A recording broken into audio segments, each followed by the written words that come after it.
হুম।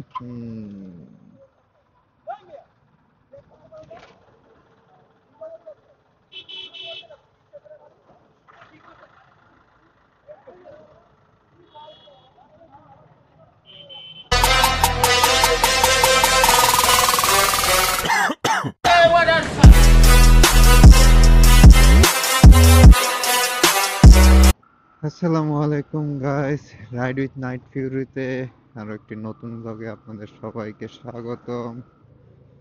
তো কেমন আছেন আপনারা সবাই? আশা করি আল্লাহর রহমতে ভালো আছেন সবাই। আমি আলহামদুলিল্লাহ ভালো আছি। অনেকদিন পরে আপনাদের সাথে কথা হচ্ছে। মাঝখানে ব্লগ করা স্টপ ছিল, কারণ হচ্ছে ব্লগিং সেট আপটা চেঞ্জ করেছি। পুরো হেলমেট থেকে শুরু করে ক্যামেরা, তারপরে অডিও সেকশন সম্পূর্ণটাই চেঞ্জ।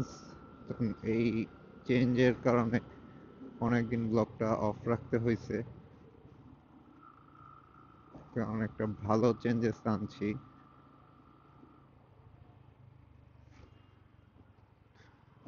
এই চেঞ্জেসের কারণেই এতদিন ব্লগটা স্টপ ছিল, কারণ একটা ভালো চেঞ্জেস আনছি ক্যামেরাতে, অডিও সেকশনে। সো এইগুলো মানে মেক করতে করতে আমার একটু সময় লাগছে ধীরে সুস্থে, কারণ আমি তো আর বড় ব্লগার না যে ইউটিউবের টাকা দিয়ে হুটহাট করে ফেলবো, আবার এত বড় লোক না। তাই আস্তে ধীরে টাকা পয়সা জমায়া তারপরে সম্পূর্ণ সেট আপটা বিল্ড করতে হয়েছে, অ্যান্ড এই জন্যই একটু টাইম বেশি লেগে গেছে। 2024 হয়তো বা আমি কোনো ব্লগই করিনি। রিজন ওই একটাই, কারণ আমার কাছে কোনো অ্যাকশন ক্যাম্প ছিল না, যদিও মিস করছি 24-এর সময়টা। এখানে অনেক ভালো ভালো কন্টেন্ট আমি দেখছি, চোখের সামনে হইতাছে, কিন্তু সেটা আপনাদের দেখাইতে পারিনি। সো হোপফুলি এখন আবার ভালো ভালো কন্টেন্ট পাবো এবং সেগুলো আপনাদের মাঝে শেয়ার করব, এবং আপনাদের সাপোর্টের মাধ্যমে গ্রো করতে হবে। তাই একটু কাইন্ডলি সাপোর্ট করবেন, কারণ আপনাদের ছাড়া গ্রো করা সম্ভব না। ও, আপনাদের নতুন বছরের শুভেচ্ছাই দেওয়া হয়নি। তো হ্যাপি নিউ ইয়ার সবাইকে। 31-এ কে কি করলেন বাসার ছাদে? এবার তো সবাই ছাদে দেখলাম জাঁকজমকপূর্ণভাবেই সবকিছু করছে। সো মাঝে একটা নিউজ দেখলাম যে 31-এ হচ্ছে রাত 10টা থেকে 1টা পর্যন্ত হচ্ছে 144 ধারা জারি করা হয়েছে হাইকোর্টের নির্দেশে, মানে এরকমই নিউজটা দেখছিলাম। আই হোপ সো 30 তারিখ রাতে দেখছি। তো ভাবছি যে এবার হয়তো একটু কড়াকড়ি। প্রতিবারই তো বলে ফানুস ওড়ানো যাবে না, বোম ফাটানো যাবে না, তো এবার হয়তো বা একটু কড়াকড়ি করেই করতেছে। কিন্তু মানে কালকে রাত্রে সবচেয়ে বেশি অবাক হয়ে গেলাম যে, আর চিন্তা করলাম যে 144 ধারা জারি করছে মানে আমি বাইরে থাকতে পারবো না, কিন্তু বাসায় থাকতে পারবো, ঘরের ভিতর থাকতে পারবো, ছাদের উপর থাকতে পারবো। এবং সেই সুবাদেই সবাই ছাদে লাইট টাইট লাগায় ডিজে পার্টি শুরু, এবং বোম বলেন আর ফানুস বলেন সবকিছুই চলতেছিল। হ্যাঁ, তবে ফানুস প্রতিবার থেকে এবার খুবই খুবই কম উঠছে ফানুস। তবে আতশবাজি ভালো ফুটানো হয়েছে, আতশবাজির তেমন একটা কমতি ছিল না। হ্যাঁ, হালকা পাতলা কম, কিন্তু ওরকম কোনো কমতি ছিল না। কিন্তু মানুষ তুলনামূলকভাবে ভালোই কম উড়াইছে মানুষ।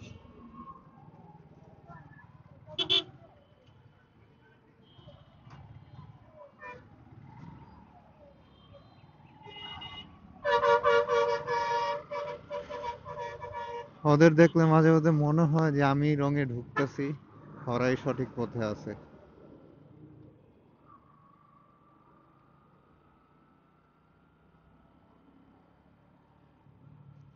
রং রোডও এত দাপটের সাথে চালায়। সো নতুন ব্লগ নিয়ে সরি, ব্লগিং সেটআপ নিয়ে নেক্সট ভিডিওতে আলোচনা করব। জানাবো কিভাবে কি সেটআপ করলাম এবং কি কি নিলাম সেটআপে। তো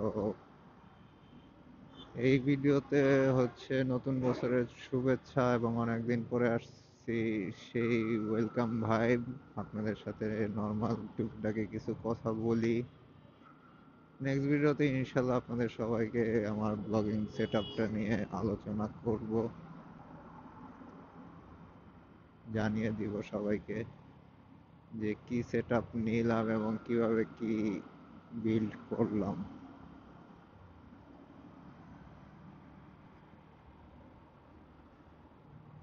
গতকালকে বছরের শেষ, এবং শেষ বছরে এত জ্যাম ছিল, জানি না সেটা ওই মার্চ ফর ইউনিটির জন্য নাকি। তবে ফ্লাইওভারের ওইখানে হচ্ছে যেটা কমলাপুর মতিঝিল যায় কাটাটার, ওইটা ক্রস করার পরে আর তেমন জ্যাম ছিল না। ওইটা ক্রস করার আগ পর্যন্ত যেই পরিমাণ জ্যাম ছিল, এইটা বলার মতো ভাষা নেই। মানে এত জ্যাম, 2024-এ খুব কম সময় ছিল এবং শেষের দিন সেটা দেখিয়ে দিয়ে গেল।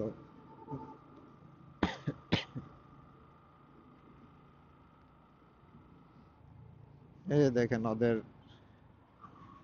কেন আমি ওদের বন্ধ করার পক্ষে ছিলাম। এই যে উল্টা যাচ্ছে, পুরো এক্সপ্রেস ওয়েটাতে উল্টা টানতেছে, যেখানে ওদের উঠার নিয়ম নেই। এক্সপ্রেস ওয়েতে এই রিক্সা বা অটো রিক্সা যেগুলা বলেন, এগুলা চলাচলের নিয়ম নাই। কারণ গতি ওদের সীমিত, এবং এই কারণে এক্সপ্রেসওয়েতে ওদের চলাচলের কোনো নিয়ম নেই।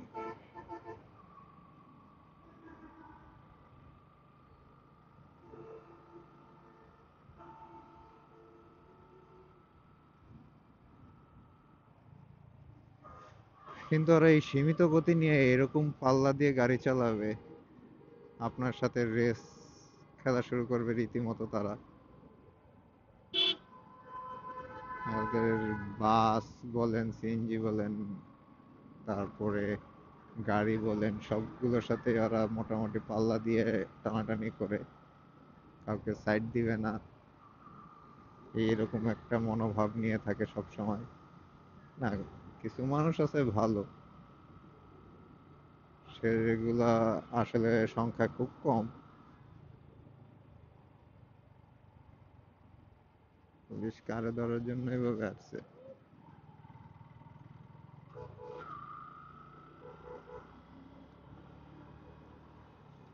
এভাবে দৌড় দিয়ে আসছিল। আমি স্লো করতেছি কারণ আমার পিছের চাকার টেম্পার চলে গেছে, চাকায় ওরকম ভাবে ইমার্জেন্সি ব্রেক হবে না।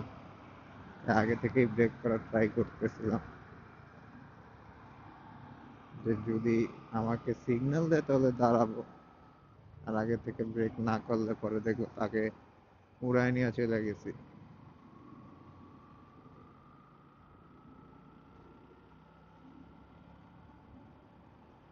আজকের রোডটা ফ্রি মনে হচ্ছে, কালকে এরও পিছন থেকে জ্যাম পেয়েছি।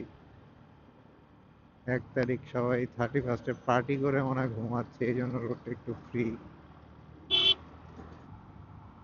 না, বছরের প্রথম দিন রাইড করে মজা পাচ্ছি। রাস্তাঘাট অনেক ফাঁকা, যানজট ছাড়া।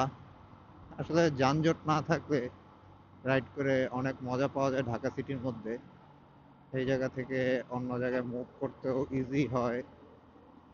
এবং শুধু ঢাকা সিটি না, রাইডের ক্ষেত্রে যানজট না থাকলে আপনার ঘন্টার পর ঘন্টা রাইড করতে কোনো বিরক্তি অনুভব হয় না।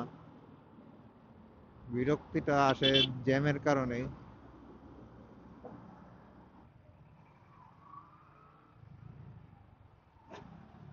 হুম।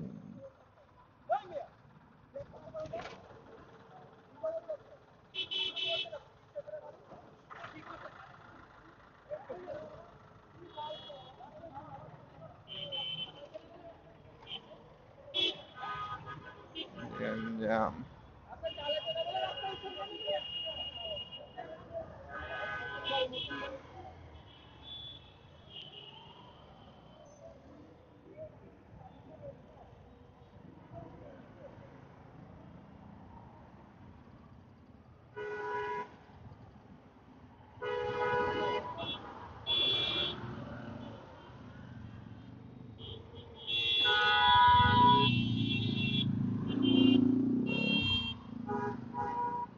আসলে প্রথম দিনে জ্যাম।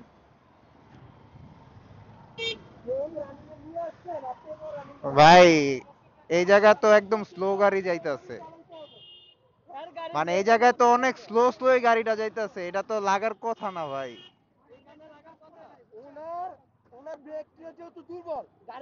হ্যাঁ একটু তো, যেমন আমার ব্রেকই দুর্বল, আমি কিন্তু একটু ডিস্টেন্সে রাখি। ভাই আমি দেখছি তো ডিস্টেন্সে ছিল, আপনার পিকআপটাও ভালোই ছিল। আপনার গাড়ি যেহেতু দুর্বল, পিকআপটা ওইভাবে দিতে হবে, ডিস্টেন্সটা একটু রাখতে হবে ভালো। আমার নিজের ব্রেক দুর্বল, আমি ডিস্টেন্সে রাখি, কারণ এই জায়গায় আস্তে আস্তে যাচ্ছে তার নতুন গাড়ি, এটা তো স্বাভাবিক ভাই। যদি এমন হয়তো অনেক রানিং রোড তো হলে একটা কথা থাক ভাই, কি করবেন। নাম্বার প্লেটই তো মনে হয় একটু বাঁকা হয়েছে, এটা একটু জাতা দিয়া লাগাই দিয়েন।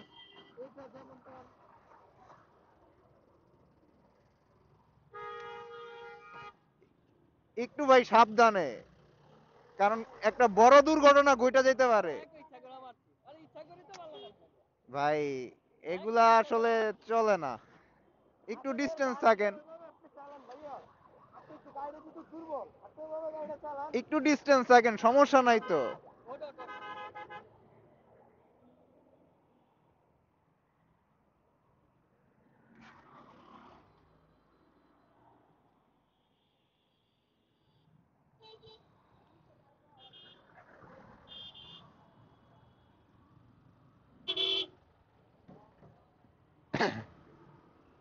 তো এই ভাইটা লাগাই দিছিল, তো সবচেয়ে বড় কথা লাগাইছে, ব্রেক হয় নাই, সরি টরি বলবে।